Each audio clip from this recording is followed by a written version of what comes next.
Hi, and thank you for tuning in to Dani Changg. On today's episode, we're actually going to be talking with one of the guys to kind of get the guy's perspective on some questions that we all have. You'll also get my perspective. And both of us have actually gone through some similar experiences as well. So I hope you guys enjoy it, and we'll just get started.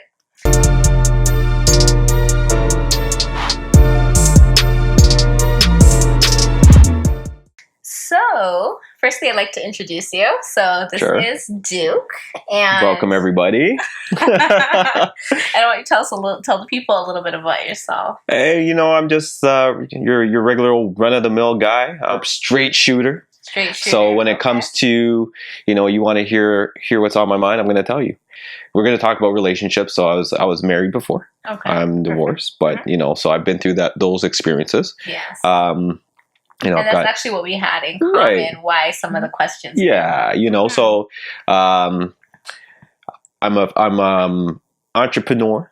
Okay. I got my film company called Film Star. Oh, awesome. So I produce, direct, write, do podcasts too. Got my own podcast called LIFESTRIPES. So when it comes out, probably fall, right? So yeah. Okay. Yeah. Right. Well, thank you so much for coming on today. Thank you for having me. And we'll just jump into the first question. Sure, go for it. So the first question is, do you guys prefer more of a straightforward or a more elusive approach in terms of a female and their approach, I guess, when you're starting to date?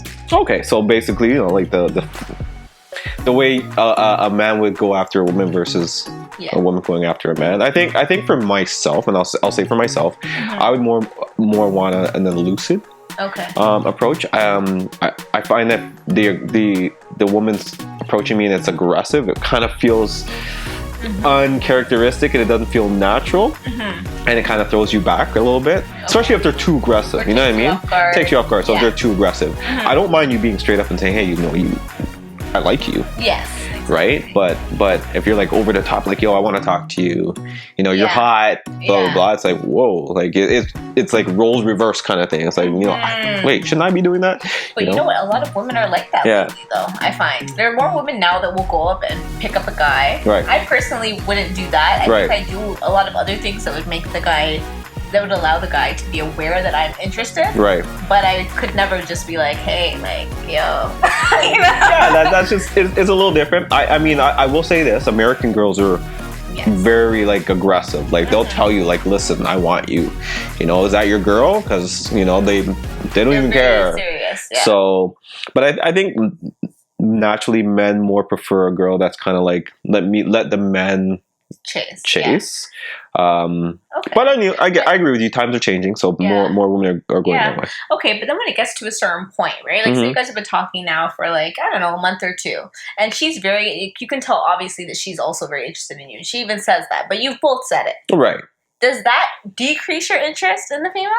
No, not at all. I mean, if I'm talking to you and I say, hey, you know what? Yeah. I think you're fly, I want to get to know you. And the woman's like, you know what? I think you're great too. Or, you're very attractive and I want to get to know you. Then there's nothing wrong with that. Like that, I think that's great. That's actually better when you both connect that way. Exactly. Right? Because when it's one-sided, it's just always the man doing the, hey, girl, you look good, you look good, you look good. And the girl's kind of like, she's not really saying much. You don't really know where her mind's at. But if she's saying it too, just maybe more a little subtle, then you're like, okay, things are happening. Okay. She's willing to let me in a little bit. Okay.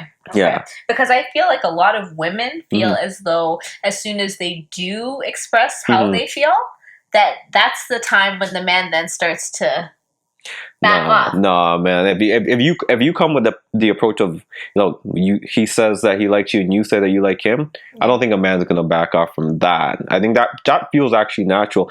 Mind you, it really depends on your maturity level too. Yes. Right? Yeah. So where are you in your stage of your life? Yeah. Right? If you're used to the schoolboy, chasing you and talking to you all kind of like rough and gangster, that's what, you know what I mean? So you're you know what I mean? Like you're going to get different flavors. You're going to get different flavors depending on the type of person you are. And sometimes it's not just about the age, it's just about your maturity level. right? Yeah. And what are you looking at? Look, what are you looking for? Yeah, and I think also people have to stop and also think about the types of people that they are going for. Because if they're always getting a similar result, maybe you need to change what it is that you're looking for. Exactly. Right? Because for me, I'll say that I would prefer, personally, I'd prefer to be pursued. Right? Yeah. And as most women would. Yeah, I prefer to be pursued. And so I actually would prefer the more straightforward approach. Not like where you're like, we also have those guys, and you females know what I'm talking about. Those guys who you've made it very clear you're not interested, but they won't stop asking you on a date. You know? Sometimes people are persistent. Yeah, but damn, I know that is quite persistent. I mean, guys get that too. Like, if you have that one woman that's very aggressive, and every time she sees you, she's like licking her lips and she's looking at you like a piece of meat. Like, we get it. We don't get it as much as women do, of course, right? But some guys get that too. Yeah, right. True. Yeah, and it is awkward for a guy to get that, because it's like, well, like, I'm not even interested in you that way. So it's like, can you stop now? Or maybe you start to avoid that person. Yeah. Right? So it happens both ways, but I will say 100% happens more to women. 100%. Yeah.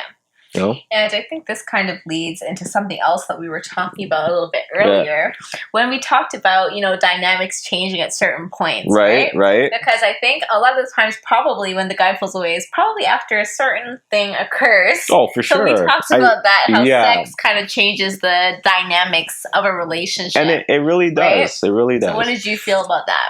So here's my thing. Usually when you start dating somebody, you meet somebody, right off the bat, it's always going to be a physical attraction. Right? It's right. Like, I don't know you yet. Yeah. So I'm attracted to what you look like. Yeah. Right? And that will turn into, now I'm approaching you. Okay. Now we talk. We get to know each other on a certain level. Yeah. It's still a surface level. Oh yeah, definitely. Right? We agree to go out on a date. Okay. So I meet you. We go on a couple, maybe 1 or 2, 3 dates, whatever the case may be. Yeah.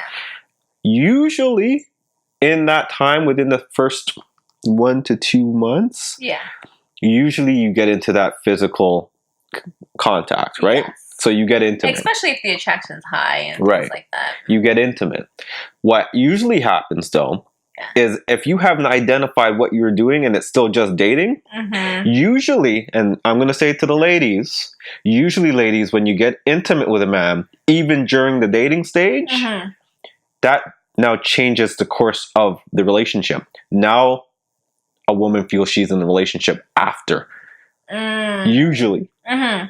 So if you were to ask many men, okay, are you dating that girl? Yes. Are you guys? So you guys are not like official? No, we're still dating. Yeah. Even though he had sex with her. Yeah. We just don't look at sex the way women look at it. The way women do. Right? Yeah. So it's like, fellas, be careful, because if you don't want to take it to that next step, that next level, be careful. Maybe you, as much as it's hard, you may have to like hold off from having sex with that woman, because it's going to, majority of women is going to alter their minds and what they think about where the relationship is at that point. Yep. And you know what? Just a side note from that too. There's this one guy who we did meet, and we were kind of just like talking, right? And you know what? He did not have sex with me. And I feel like that is why we're still able to be friends now, because I think he knew at that point he wasn't able to do that at that point. Right. And he thought, you know what? I like her. She's a nice girl. I can tell what she's going after. Let me not. And that's why now him and I are still so cool. And I respect him, because that's good. I'm sure he wouldn't have minded. And also, honestly, I'll be honest, at that point, I probably would have too. And I was kind of like, what's wrong with this guy?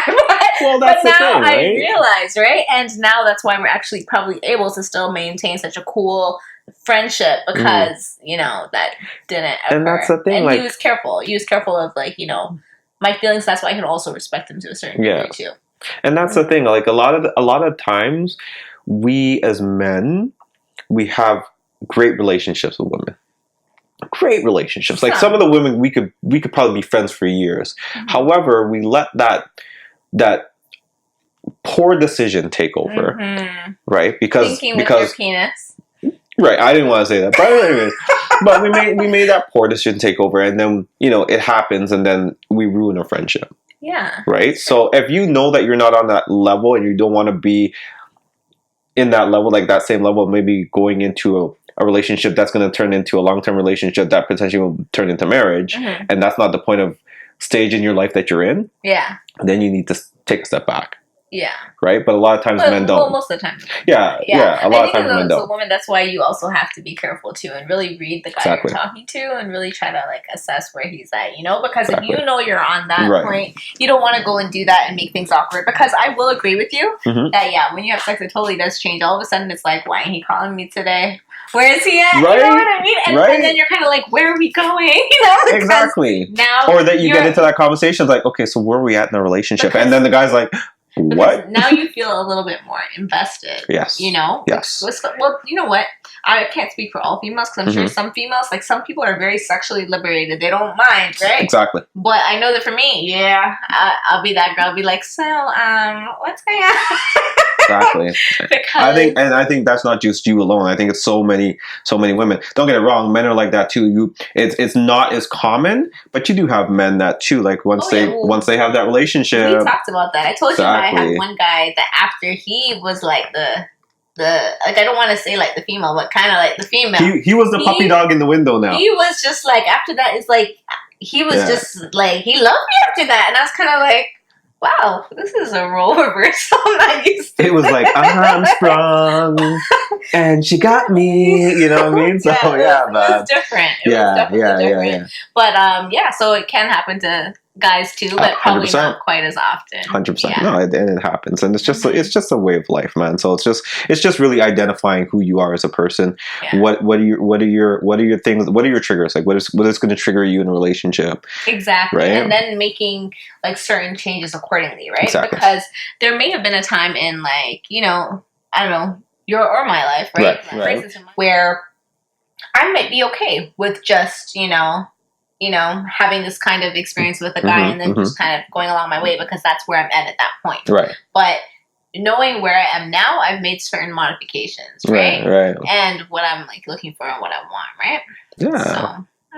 So, I just think that it's just really about communication and conversation, right? So if I get to sit down and meet a woman, I sit down, I get to talking to you, I understand what your pros and cons are. I understand where you want to go in your life. What are you looking for, right? Because again, we met based on you're attractive situation. So I spoke to you because I looked at you and I'm like, wow, she's so pretty, she's attractive. I want to get to know her. Yeah.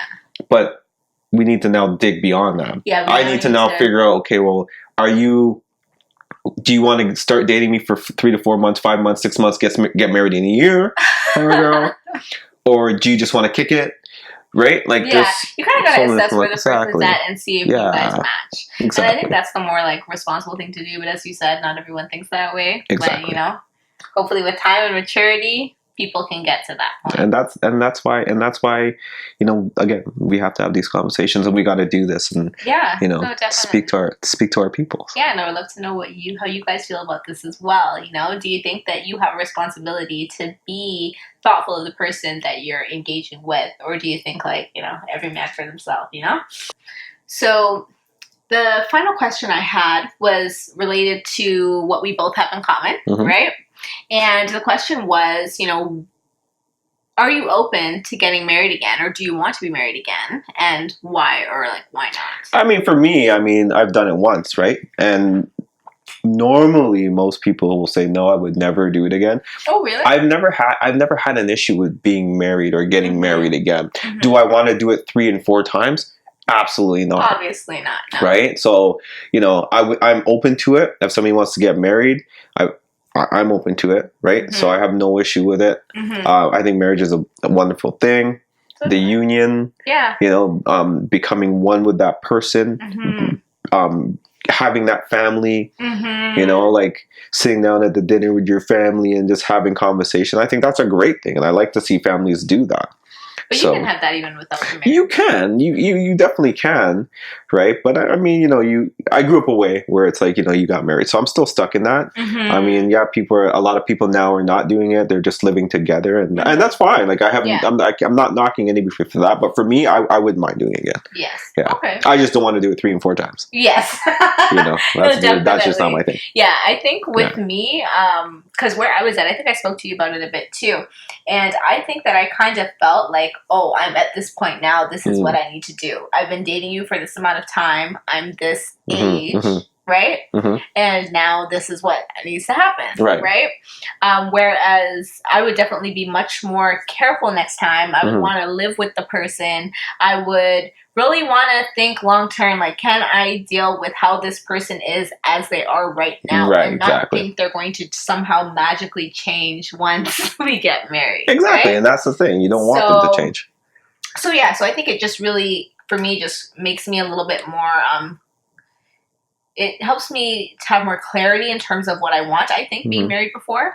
And I also think it gives me a better insight into what goes into a marriage. Oh, 100%. And, so I actually, like, now that I've also, been divorced as well, I would actually be open to someone who was divorced too, because I feel like we know what it is to be married. That's the thing, We know what didn't work. We would, it would kind of be a better, but don't get me wrong, I'm not hitting on you right now, but what I'm trying to say. I wasn't even thinking that. I had a totally different thought in my head. Oh, really? What were you going to say? I was actually thinking, like, a lot of the relationships that I see now that actually are like really working are people that both have been divorced, and now they know what they really want in life, and they know how to deal with certain situations. So those relationships now work. Yes, I agree. Yeah. And there's more. It's more solid. Yeah, because people that haven't been married before, I don't care even if you live with someone for a long time, it's not the same. Yeah. Because I think what makes a marriage different and why I would be open to being married again is because I like the level of commitment that goes into a marriage. The fact that now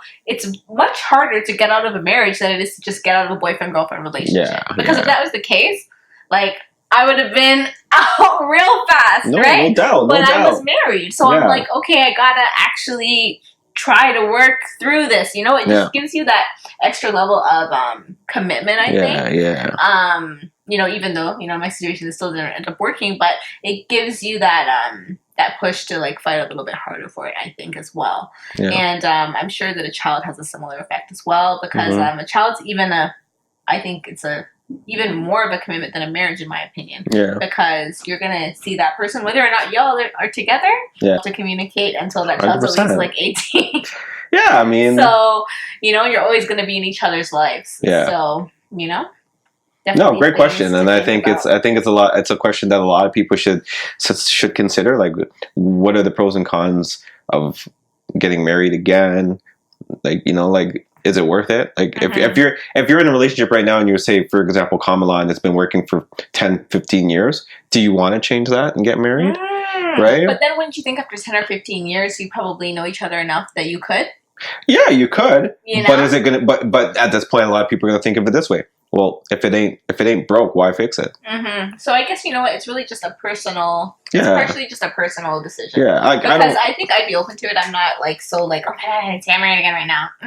I would really want to make sure it's right. I would say, like, if I'm being 100% transparent, because of my age, I'd even be more open to having a kid before getting married again, to be honest. Usually that does happen normally, but... Right? So, So, but anyway, we'll see, how life turns out and how things go. Because who knows, I might have a guy who really values being married before having a kid, right? Exactly. And then I might end up getting married again before having a kid. And life is you've got your ups and downs, right? So I mean, that's the one thing I've learned from marriage too, is that even though you get married, you always get married in that very, very, very happy place. Yes. Right? A lot of people don't realize those. Marriage is work, it's commitment, it's blood, it's sweat, it's tears. There's obstacles, there's courses, there's speed bumps in the road, and for your relationship to survive that, you both have to work together to get over each bump and each obstacle. And the communication needs to stay open. Yeah. And the honesty needs to be there. Exactly. And you have to have, I think it's what's good in relationships that really work is that you have check-ins. Oh yeah, like you have check-ins, like you have you understand, like, hey, this is how am I feeling? How are you happy? That's why I also think it's good to have, like, if you can, like, have like a friendship as well. Oh yeah, well, you should be friends. Yeah, you should be friends. But even with that, you need check-ins, man. Like, you need to know, like, hey, are you feeling this right now? Am I doing everything that's making you happy, and vice versa? Yeah, right. And here's the thing. don't stop going on dates. Yeah, oh my like gosh, a lot of times people don't. get married and they don't go on dates anymore. It's like, okay, we're married now, so we're just gonna do the family stuff. We're just gonna live. Yeah, but you're not really living. Yeah, no, right? I totally agree that you have to keep the dates going. Keep going. Even in the dating phase, like I'm so that person that like I need to see the person I'm with, because like I like in my love languages video, my love languages are, you know, quality time and physical touch. So for me, time with my partner is so important, and like having that time, not just like before we go to bed, but actually making time to do things together is like really important. Yeah, so keep that up. Like everybody, if you're listening to this podcast. Yeah. No. YouTube channel, whatever you call it, you know, blog, whatever, you know, pay attention to your partner, have conversations, keep dating, be open, honest, and transparent, and ask questions. Ask questions. I totally agree. That's great advice. Well, you know what, dude? Thank you so much. I feel like this is going to be, you know, helpful for our viewers, you know, both those who haven't been married before and those who, you know, I agree. Are like, you know. Thank you for having me. Yeah, no problem at all. I hope to be on your show again. Okay. Little plug there. Right? No, definitely. For sure. All right, and thank you so much for tuning in to Dani Changg. Never thought I could be so unselfish, 'cause I gave you everything. Gave you all that I had, now you want someone else. Then again, I should've known you had problems with commitment. Confrontation became consistent. Can't believe I thought you was different.